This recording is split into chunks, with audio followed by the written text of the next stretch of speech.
Ma'am বলছি এখানে যেটা মেইন বলছে যে এখানে ওরা এই ইন্ডিয়ান টেক্সটাইল গুলোকে যাতে ওদের এখান থেকে নিজেদের কোম্পানিগুলো, নিজেদের দেশের কোম্পানিগুলো সেগুলোর ভালো হয়, তাই জন্য ওরা এগুলোকে নিন্দা করতো, নাকি এখান থেকে জিনিস পাঠাতো? আমি এটা ঠিক বুঝতে পারলাম না। না, এটা মেনলি হচ্ছে ওই যে ফার্স্ট ফ্যাক্টরি অ্যাক্ট অফ 1881, ওই যে ফার্স্ট ফ্যাক্টরি অ্যাক্ট এসছে, ওটা কেন এসছে ওটা আমি বলছি। তো ফার্স্ট ফ্যাক্টরি অ্যাক্ট অফ 1881 মানে ওইটা যে এসছে, ওটা এসেছে যখন ল্যাঙ্কাসাই টেক্সটাইল কোম্পানি, ঠিক আছে, এটা একটা ফরেন টেক্সটাইল কোম্পানি, ওরা কি করেছে, ল্যাঙ্কাসাই টেক্সটাইল ম্যাগনেট, ওরা কমপ্লেন করেছে अगेंस्ट ইন্ডিয়ান কটন টেক্সটাইল।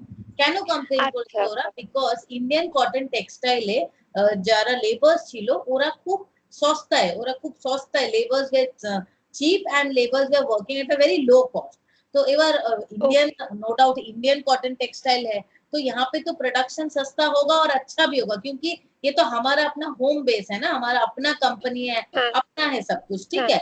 तो तो बाहर के लोगों को जो फॉरेनर्स थे, they can not compete with us on the cost factor.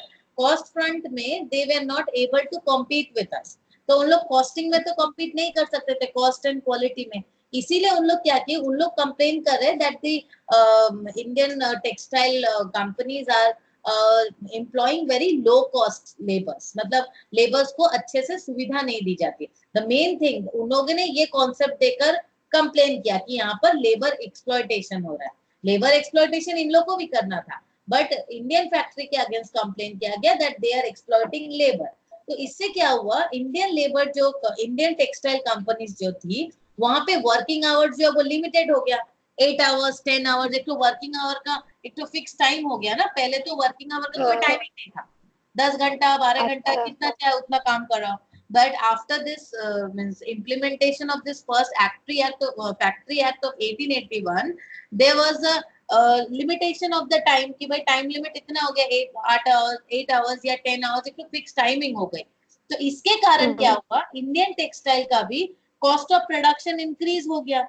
Normal सी बात है ना, क्योंकि वर्कर को सुविधा देनी है। कॉस्ट ऑफ एम्प्लॉइज को जो हम बेनिफिट देंगे, that too comes at a cost. आप एम्प्लॉय को बेनिफिट दोगे, वो तो फ्री में नहीं आएगा, फ्री में आएगा क्या? ना, फ्री में नहीं आएगा, that will take some cost. तो वो कॉस्ट जो है वो इंक्रीज कर देगा, टोटल प्रोडक्शन कॉस्ट। तो दैट वाज द रीजन, उनका मेन कॉन्सेप्ट यही था लैंकासाई टेक्सटाइल्स का, that they wanted to increase the cost of production of Indian textile by reducing the hours of work and improving the other working condition। मतलब आप workers को other खर्चा दो और वो खर्चा के कारण आपका कॉस्टिंग बढ़ जाएगा, बस यही कॉन्सेप्ट था। अच्छा ठीक है। इसके बाद देखो सेकंड और एक जो इन्फ्लुएंस था, second influence of colonial rule और इंडियन लेबर लेजिस्लेशन। तो इसका क्या था, second influence of colonial rule. मैंने यहाँ पे जितने भी एडमिनिस्ट्रेटर्स से, जितने भी आप सिविल सर्वेंट्स ले लो, everyone they are from Britishers only they are working in India. तो इसके कारण क्या हुआ, हर एक चीज में ब्रिटिशर्स या इंग्लैंड का एक पैटर्न आने लगा। The result was the course and pattern of Indian labour legislation closely followed that of England। तो क्या हो गया, ILC इंडियन लेबर जो इंडियन लेबर लेजिस्लेशन था, ILL लिख रही हूँ, ठीक है, Indian labor legislation that strongly and closely followed British systems because British colonial rule was there, ठीक है, starting in the form of rooted in the experimental approach, labor legislation in both the country gradually become a strong movement। धीरे धीरे British में और India में दोनों में ही labour movement strong हो गया, ठीक है। The cotton textile industry was the first to come under the purview of the Factories Act in both the country, though their scope at the early stages was very restricted। तो इसका मतलब क्या था, first time the Factories Act was implemented in कहाँ, cotton textiles में ना, textiles in both the countries, ठीक है। इसके बाद बहुत सारे other pieces of labor legislation came like Factory Act, Workmen's Compensation Act, Indian Mines Act, ऐसे बहुत सारे चीजें आए, ठीक है। इसके बाद वाला जो है इम्पैक्ट ऑफ कंटेम्पररी इवेंट्स, ये मैंने लास्ट क्लास में अच्छे से समझाया है, वो मैं भेज दूंगी, तुम लोग को शेयर करूंगी, वो नहीं पढ़ा रही हूँ अभी मैं। I am just going ahead with the other one, that is the growth of trade unionism. ठीक है, किस तरीके से ट्रेड यूनियनिज्म डेवलप हुआ, राइट।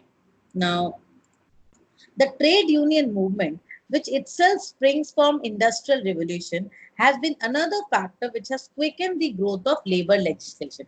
ये तो हमें समझ में आ रहा है कि पहले आया है कौन, बाप, that is industrial revolution. Industrial revolution आने के बाद एक लेबर्स का এবার কোনটা পড়ছি, growth of trade union, growth of trade union, yes trade, আমি এটাও পড়িয়ে দিয়েছি, ইম্প্যাক্ট অফ, এটা আমি পড়িয়ে দিয়েছিলাম এই সেকশনটা, আর ইম্প্যাক্ট অফ কন্টেম্পোরারি ইভেন্টস এই সেকশনটাও আমি পুরোটা পড়িয়েছি, এটা ক্লাসের রেকর্ডিংটা পাঠাবো, ওখানে পেয়ে যাবে, এই জন্য আমি পড়াচ্ছি, ঠিক আছে, এই টপিকটা পড়াইনি। The growth of trade unionism, तो देखो ग्रोथ ट्रेड यूनियन मूवमेंट कब स्टार्ट हुआ, जब इंडस्ट्रियल रिवोल्यूशन आया, इंडस्ट्रियल रिवोल्यूशन आने के बाद लेबर फोर्स के ऊपर एक देखो एक्सप्लॉयटेशन होना शुरू हुआ, तो वहां से एक ट्रेड यूनियन का मूवमेंट स्टार्ट हुआ, वहीं से एक ट्रेड यूनियन, एक या यूनियन का आप बोल दो कॉन्सेप्ट स्टार्ट हुआ, trade union movement started from that, which has quickened the growth of labor legislation. तो ट्रेड यूनियन भी एक important factor है, important factor in the growth of, आप देख लो, in the growth of labor legislation, आप देख लो labor legislation में इसका भी एक इम्पोर्टेंट फैक्टर है जो हमारा ट्रेड यूनियन जो हुआ, क्योंकि ट्रेड यूनियन हर एक ट्रेड का एक यूनियन बन गया, तो जब भी कोई प्रॉब्लम होगी तो वो यूनियन रिप्रेजेंट करेगा हमारे मैनेजमेंट को, इस तरीके का कॉन्सेप्ट आ गया था, राइट।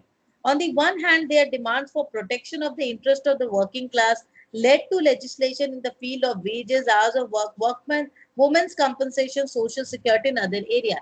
तो अभी क्या हो गया, ग्रोथ ऑफ लेबर लेजिस्लेशन किस तरीके से स्टार्ट हुआ, it started with, कैसे स्टार्ट हुआ, ये तो हमें समझ में आ रहा है कि ट्रेड यूनियन का मेन मोटिव क्या होता है, ट्रेड यूनियन का मेन मोटिव है कि इस ट्रेड में ट्रेड यूनियन का कॉन्सेप्ट कैसा है, एक स्पेसिफिक ट्रेड में बहुत सारे लोग मिलकर एक ग्रुप बनाते हैं, ठीक है, उसको बोलते हैं ट्रेड यूनियन, एक ट्रेड के, जैसे टीचर्स हैं यूनियन, बैंक का अपना यूनियन है, लेबर का अपना यूनियन है, इसका मतलब क्या, they are group of people of the same profession, same class, skilled, unskilled, anything, तो इनका मेन मोटिव क्या होता है ट्रेड यूनियन का, प्रोटेक्शन ऑफ दिस ग्रुप के प्रोटेक्शन का काम यही करती है ना, उनका मेन मोटिव होता है कि जो ग्रुप ऑफ मेंबर्स हैं उनको प्रोटेक्ट करे, तो ट्रेड यूनियन का भी एक इम्पोर्टेंट रोल है in the growth of labour legislation.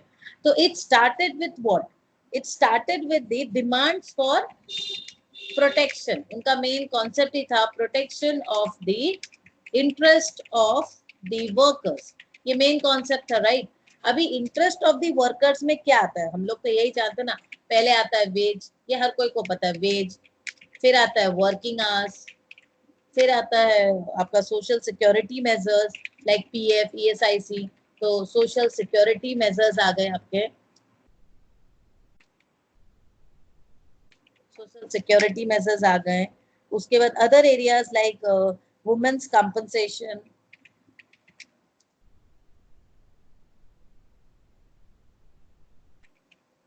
इस तरीके की चीजें आने लगी, ठीक है। On the other hand, their growth necessitated legislation for the regulation of industrial dispute. देखो यहाँ पे दो चीज है, दो चीज का बैलेंस आने की बात हो गई, अब वो दो चीज का बैलेंस क्या है, ये जो लेबर लेजिस्लेशन है, लेबर लेजिस्लेशन दो चीज के बीच में अटक रहा है, एक यहाँ पे हमारा एम्प्लॉयर, एम्प्लॉय तो पहले आया कि भाई एम्प्लॉय का ग्रोथ हो, इसके बाद ये हमारा जो लेबर लेजिस्लेशन बना, लेजिस्लेशन, और यहाँ पर रहा हमारा employer, so it has to make a balance, ये जो हमारा लेबर लेजिस्लेशन है, it has to make a balance for the protection of the employ जो यहाँ पे काम कर रहे हैं, the labour as well as the employer, क्योंकि देखो अगर एम्प्लॉय का बहुत ज्यादा, लेबरर्स लोग का बहुत ज्यादा इम्पैक्ट होने लगेगा कंपनी के ऊपर, तो वहां पे इंडस्ट्रियल डिस्प्यूट, कलेक्टिव बार्गेनिंग, बहुत सारे फैक्टर्स आने लगेंगे, तो इसके कारण ये जो लेबर लेजिस्लेशन है, it has to balance both the thing, दोनों चीज ही बैलेंस करने लगा, तो labour legislation also necessitated because the industrial disputes, इसके बाद हो गया settlement and trade unions rights, settlements and trade unions rights and privileges, क्या प्रिविलेजेस उनको मिलनी चाहिए, ट्रेड यूनियन वाले को नहीं मिलनी चाहिए. Trade unions have been as much conditioned by labour legislation as they have conditioned them. तो ये चीज यहाँ पर आने लगी, मतलब ट्रेड यूनियन का एक बहुत बड़ा इम्पैक्ट हुआ. आप देख लो ये हमारे टोटल लेबर लेजिस्लेशन में, लेबर लेजिस्लेशन को आना पड़ा, and that too for balancing the interest of both employ and employer.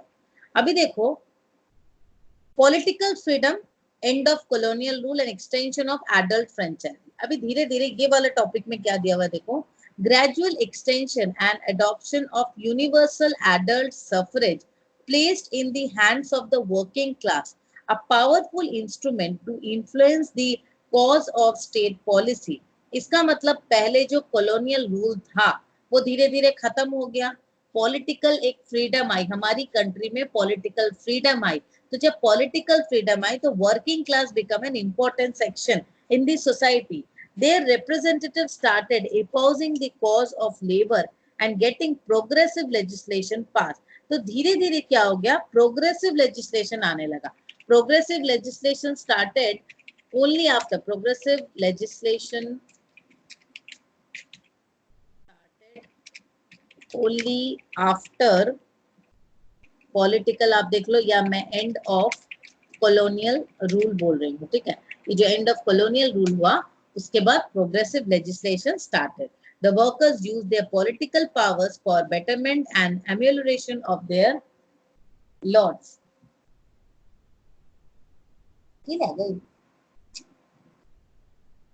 अभी आया rise of socialist and other revolutionary ideas. अभी धीरे सोशलिस्ट लोग भी आने लगे. In his analysis of capitalism, पहले हमने कैपिटलिज्म का कॉन्सेप्ट पढ़ा.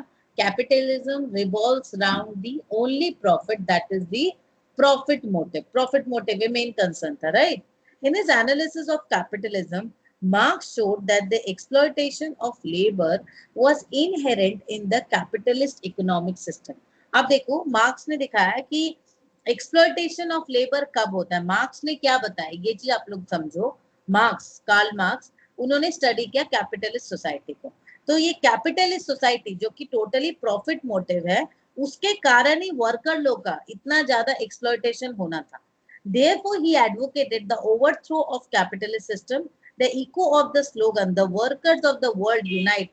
You have nothing to lose but your chains," reverberating throughout the capitalist world, sent a shudder among the conservative and capitalist circles, to which ameliorative and protective labor legislation came as safe alternative. अभी यहाँ पर आया protective legislations. Protective, उनका slogan था, उन्होंने Karl max ने slogan दिया था कि वर्कर्स लोग, आप लोग यूनाइट हो जाइए, सबको यूनाइट, एक संग, एकजुट हो जाइए, क्योंकि आप लोग के पास छूटने के लिए कुछ नहीं है. You have lots to gain. They readily grasped labor legislation as antidote to the spread of revolutionary ideas. Antidote क्या होता है? Anything that helps you deal with something unpleasant. Antidote मतलब ये होता है ना, एंटीबायोटिक टाइप. एंटीडोट तो कुछ गलत हो उससे बचने के लिए एंटीडोट दिया जाता है. तो यहाँ पे क्या होता है, they readily grasp labour legislation as antidote to the spread of revolutionary idea. तो क्या किया, जो कैपिटलिस्ट लोग थे, क्योंकि ये कार्ल मैक्स जो रेवोल्यूशनरी आइडियाज लेकर आता था, लेकर आ रहे थे उस टाइम में, क्या पहले सोसाइटी क्या थी, पूरी तरह से कैपिटलिस्ट सोसाइटी थी. अभी वहां से सोशलिस्ट समाज के तरफ एक सोशलिज्म, एक सोशल मूवमेंट हो रहा है. तो नो डाउट जो पैसे वाले लोग हैं, जो कैपिटलिस्ट सोसाइटी को मेंटेन करते आ रहे हैं, उनको तो ये पसंद नहीं होगा, उनको तो अच्छा नहीं लगेगा ना. तो उसके कारण क्या, उन लोगों ने एंटीडोट तैयार कर लिया. तो मतलब एंटीडोट मतलब किस चीज का एंटीडोट तैयार किया उन्होंने, नए नए कुछ रिवोल्यूशन नियम लेकर आ गए, कुछ ना कुछ नए नए ये लेकर आ गए आपके लेबर लेजिस्लेशन, जो कि उनके रिवोल्यूशनरी आइडियाज को रोका जा सके, रोकने के लिए. The Fabian society of England, the establishment of socialist and communist parties in many country and first and second international strengthened the trend for progressive labor legislation.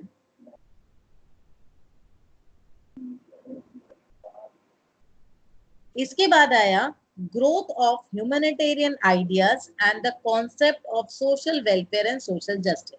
इसका मतलब प्रोग्रेसिव से आपका आया प्रोटेक्टिव लेजिस्लेशन, प्रोटेक्टिव से फिर धीरे धीरे आपका मतलब यहाँ पे इस टाइम तक आपकी कैपिटलिस्ट सोसाइटी पे ही कॉन्सेप्ट था कैपिटलिज्म, फिर आ गया सोशलिज्म। हाँ बेटा नीचे होगी, छत पर होगी। इसके बाद धीरे धीरे हुआ, तो तुमको कैसे पता, social welfare and social justice का कॉन्सेप्ट यहाँ पर आया। सोशल जस्टिस, तुम यहीं पे बैठो चुपचाप। Humanitarian, the humanitarian ideas and role of humanitarians, the philanthropic and social reformers influenced the shape of labor legislation. Early Factories Act were made possible because of the efforts of humanitarians like Hume, Place, Shaftesbury and others. ये कुछ researchers लोग के नाम है। तो कैसे कैसे आया देखो, इंडस्ट्रियल रेवोल्यूशन से आया ट्रेड यूनियन, ट्रेड यूनियन से फिर आया, ट्रेड यूनियन तो जब इंडस्ट्रियल रेवोल्यूशन हुआ था तभी आया, ठीक है। उसके बाद पॉलिटिकल फ्रीडम, धीरे धीरे क्या ट्रेड यूनियन को एक अपने एचआरएम में पढ़ा होगा सेकेंड सेम में भी, ट्रेड यूनियन का अलग एक रजिस्ट्रेशन होता है, उनको एक अलग फ्रीडम दी जाती है पूरी तरह से। तो जब ब्रिटिशर्स या कॉलोनियल रूल खत्म हुआ तो उनको एक अलग पॉलिटिकल फ्रीडम दी गई, तो वर्कर्स को एक अलग सा प्रोटेक्शन प्लस रेस्पेक्ट दिया जाने लगा। फिर धीरे धीरे ये जो राइज प्रोटेक्टिव लेजिस्लेशन केम, जहाँ पे सोशलिज्म का कॉन्सेप्ट कार्ल मार्क्स लेकर आए थे, मार्क्स में लिख रही हूँ, उन्होंने बोला था, उन्होंने स्लोगन दिया था, the workers of the world unite. आपके पास कुछ जाने के लिए है नहीं, पाने के लिए ही है। इसके बाद सोशल वेलफेयर सोशल जस्टिस का कॉन्सेप्ट आया, that is a humanitarian concept, ठीक है। इसके बाद है एस्टेब्लिशमेंट ऑफ आईएलओ। आईएलओ मतलब इंडियन लेबर, मतलब ये है इंडियन लेबर लेजिस्लेशन, आईएलओ उसको ही बोलते हैं। ILO through conventions and recommendation has undertaken the task of creating international minimum standards of labor which consist of international labor code। दे मतलब अभी क्या आईएलओ का जो मेन था इंडियन जो लेबर लेजिस्लेशन है, आईएलओ का फुल फॉर्म में इंडियन लेबर लेजिस्लेशन कैसे होगा, ILO standards have influenced Indian labor legislation, international labor code नहीं, आईएलओ क्या है देखने दो, आईएलओ क्या है देखिए तो, आईएलओ का फुल फॉर्म क्या है मैम? इंटरनेशनल लेबर ऑर्गेनाइजेशन है, ठीक ठीक भूल जाइए, कोड, लेबर कोड मैम, ना labour code international labour code, ওটা তো আইএলসি, আইএলও अच्छा अच्छा, हाँ आईएलओ वो হচ্ছে অর্গানাইজেশন, হ্যাঁ international international labour organisation, international labour global labour code तो मुझे याद आ रहा था, organisation ILO, establishment of ILO मतलब आईएलओ किस तरीके से आया था उसके बारे में बात कर रहे हैं।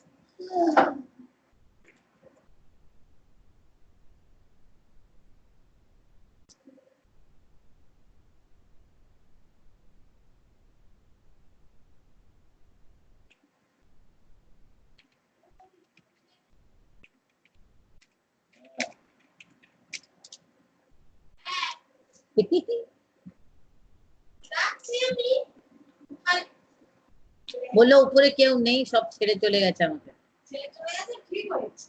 না না जाओ रीता दी भुला दिए, अच्छा पेन टू पेन क्या सब देख लेगा नंगू, चलो। ILO through conventions and recommendations has undertaken the task of creating international minimum standards of labor। ये जो मतलब ILO इंटरनेशनल लेबर ऑर्गेनाइजेशन था, उनका मेन ऑब्जेक्टिव क्या था, to have a minimum international minimum standard of labour, मतलब labour के लिए एक मिनिमम इंटरनेशनल लेबर स्टैंडर्ड होना चाहिए, ठीक है। मतलब लेबर को इतना बेसिक चीज तो मिलना ही चाहिए, विच कंस्टिट्यूट द आईएलसी। ILC क्या है? इंटरनेशनल लेबर कोड, ILC, ठीक है, international labour code. They cover a wide range of subject including wages, हो गया, आवर्स ऑफ वर्क हो गया, आवर्स ऑफ वर्क हो गया, एनुअल हॉलीडेज हो गया, समझ में आ रहा है सबको, विद पे। इसके बाद minimum age of employment, minimum age of employment, employment हो गया, ठीक है, minimum age of employment, medical examination, ठीक है, मेडिकल एग्जामिनेशन। इसके बाद हो गया मैटरनिटी प्रोटेक्शन, बहुत सारी चीजें, मैटरनिटी प्रोटेक्शन है, ठीक है। इसके बाद है industrial health and safety, industrial health and safety, अगर ऑफिस में कोई काम करते करते किसी को कुछ हो जाता है उसको बोलते हैं। वेलफेयर प्रोविजंस, वेलफेयर, फिर हो गया social security, freedom of association, ठीक है। उसके बाद हो गया आपका राइट टू ऑर्गेनाइज, ऊपर में बेटा, राइट टू ऑर्गेनाइज, हाँ छत पे नहीं करते, राइट टू ऑर्गेनाइज, ये हो गया। बार्गेन कलेक्टिवली, बार्गेन कलेक्टिवली मतलब क्या होता है, कोई एक जन बोलो।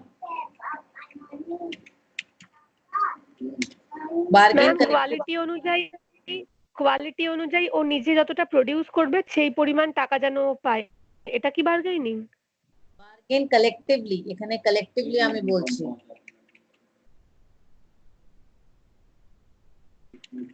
এইচআরএমটা তুমি পড়েছো,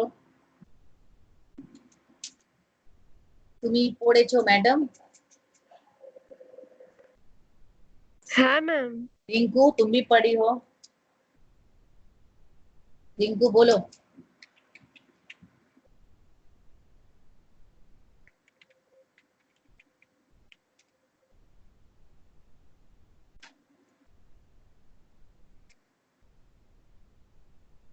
देखो मैं बता रही हूँ, एस्टेब्लिशमेंट ऑफ आईएलओ जो हुआ, आईएलओ इंटरनेशनल लेबर ऑर्गेनाइजेशन, उनका मेन मोटिव क्या था, why it has been form, उनका मेन मोटिव था to have a minimum international standard for labour. International standard एक लेबर लोग के लिए होना चाहिए, वो अब किस चीज के लिए, तो उसके लिए इंटरनेशनल लेबर कोड उन्होंने पहले क्या किया, they first created an international labour code. International जब है तो हर कोई मानना है, तो दिस लेबर कोड, ये लेबर कोड जो बना, labour code ILC, international labour code, ऊपर है ILO international labour organisation, ILC. तो आईएलओ ने क्या किया, ये आईएलओ ने आईएलसी को बनाया, इंटरनेशनल लेबर ऑर्गेनाइजेशन ने इंटरनेशनल लेबर कोड बनाया। तो उसमें मेनली क्या क्या चीजों पर उन्होंने ध्यान दिया, wages, hours of work, annual holiday with pay, minimum age of employment, medical, collective bargaining, bargain collectively का, जब भी कलेक्टिव बार्गेनिंग का मतलब होता है बहुत सारे लोग, तो ये मेनली आपका ट्रेड यूनियन के बारे में बात होती है। कलेक्टिव वे में मैनेजमेंट के पास हम जाते हैं बार्गेन करने, that is called collective bargaining. तो यहाँ पे employment condition of seamen and employment everything was there, तो आईएलओ का मेन मोटिव ही यही था, ठीक है। The ILO standards have influenced ILL, that is Indian Labour Legislation. तो ये जो इंटरनेशनल लेबर ऑर्गेनाइजेशन बना, it has influenced Indian labor legislation to a great extent. ILO standard have formed the seat anchor of ILL, especially after 1946 when Indian national government assumed office. तो specially ये जो ILO है, ILO के standards जो है, that form the seat anchor, मतलब ILO influenced ILL, ILO बना उसके बाद ही तो ILL आया ना। ILL क्या है, international sorry Indian labour legislation, ILL, ILO international labour organisation, उन्होंने अपने स्टैंडर्ड बनाए, उसने इन्फ्लुएंस किया ILL को, ILL है इंडियन लेबर लेजिस्लेशन, ठीक है। तो इसके हिसाब से Indian labour legislation specially after 1946, तो बोलो ম্যাম বলছি এটা একবার বলবেন, বার্গেন কালেক্টিভলিটা আমি বুঝতে পারলাম না। বার্গেন কালেক্টিভলি যখনই হয় না, আচ্ছা ঠিক আছে রিঙ্কু, বার্গেন কালেকটিভলি যখনই এই ওয়ার্ডটা হবে বার্গেন কালেকটিভলি, তো কালেকটিভলি বার্গেন কখন করব, whenever we are a member of trade union. तो जब मैनेजमेंट, ट्रेड यूनियन क्या रिप्रेजेंट करता है, बहुत सारे एम्प्लॉइज हैं, बहुत सारे एम्प्लॉइज का जैसे छुट्टी का कोई प्रॉब्लम हो रहा है या एक उन लोग को इंश्योरेंस चाहिए या certain benefit they wanted from the government, तो गवर्नमेंट बोल रहे sorry from the company, company के मैनेजमेंट से उनको एक फैसिलिटी चाहिए जो फैसिलिटी अदरवाइज उनको नहीं मिल रही थी, तो इसके लिए क्या कलेक्टिवली लोग जाते हैं, হয় না, সবাই সাইন করলো একটা পেপারে একটা নোটিসে বা একজন একটা জিনিসে, एवरीवन प्रपोज दैट, हर कोई ने उसको साइन किया, तब वो जाएंगे मैनेजमेंट के पास, तो कलेक्टिवली वी आर बार्गेनिंग, हर कोई, तो यहाँ पे ट्रेड यूनियन का एक इम्पैक्ट होता है, दैट इज ट्रेड यूनियन। समझना? हाँ मैम, एकदम एकदम। चलो, तो ये मैं आईएलओ जो बता रही थी, ILO, that is International Labour Organization, they have prepared their code and which has influenced ILL, that is Indian Labour legislation to a great extent, ठीक है, especially after 1946, क्योंकि हमारा ये सब हो रहा था when Indian national government assured office, so after 1946 because Indian national government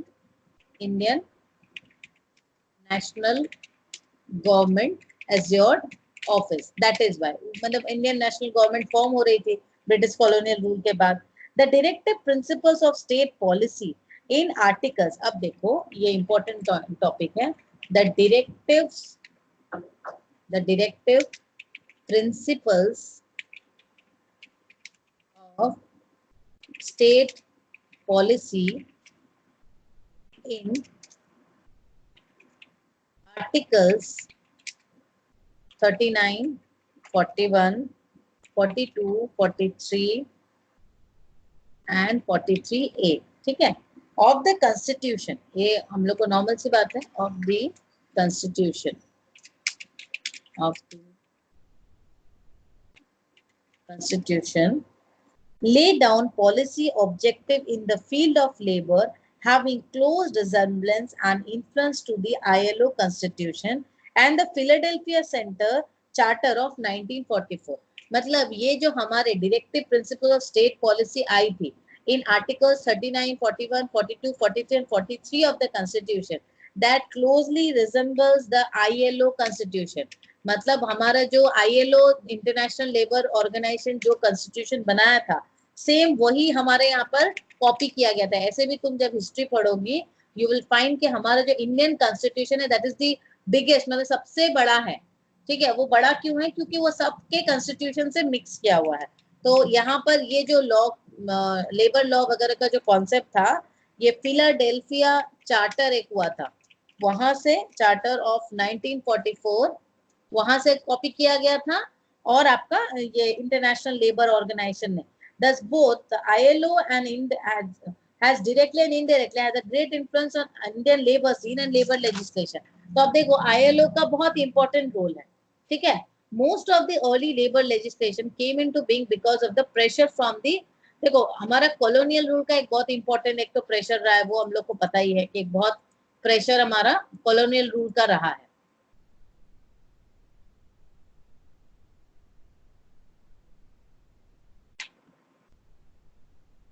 ये हो गया आपका the struggle for national, okay. The British civil servants carried with them in the British tradition of democracy and pragmatism.